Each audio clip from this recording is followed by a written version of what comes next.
ইবতেদায়ী মাদ্রাসাগুলোকে পর্যায়ক্রমে জাতীয়করণ করার আশ্বাস দেয় শাহবাগের অবস্থান কর্মসূচি প্রত্যাহার করেছে স্বতন্ত্র ইবতেদায়ী মাদ্রাসা শিক্ষক কল্যাণ পরিষদ।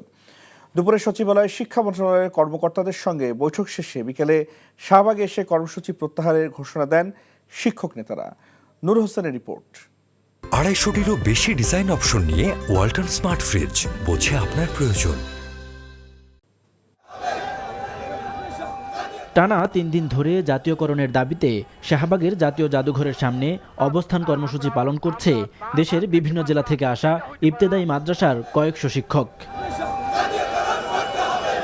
শিক্ষকদের দাবি, দীর্ঘদিন ধরে বৈষম্যের শিকার হচ্ছেন তারা। সরকারি প্রাথমিক বিদ্যালয়ে শিক্ষকদের মতো পরিশ্রম করেও কোনো ধরনের সরকারি সুযোগ সুবিধা না পাওয়ার অভিযোগ তাদের।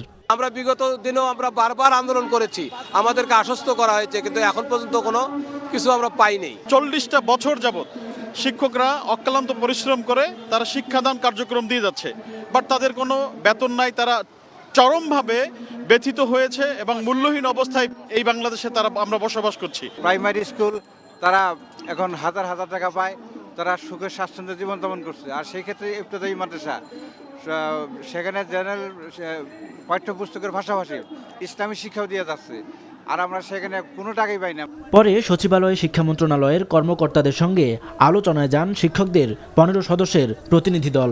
কয়েক ঘন্টার আলোচনা শেষে শাহবাগে এসে শিক্ষা মন্ত্রণালয়ের কর্মকর্তা জানান, ইবতেদায়ী মাদ্রাসাগুলোকেও পর্যায়ক্রমে জাতীয়করণ করা হবে। প্রথম দফাতে সকল প্রতিষ্ঠান জাতীয়করণের যে দাবি ছিল, আমরা সকলের সাথে, আপনাদের সাথে আপনারা যে বৈষম্যের কথা তুলে ধরেছেন, আমরা সকলে ঐক্যমত পোষণ করে আমরা নীতিগতভাবে একমত যে আসলে বাংলাদেশের সকল স্বতন্ত্র ইবতেদায়ী মাদ্রাসা পর্যায়ক্রমে জাতীয়করণ করা হবে।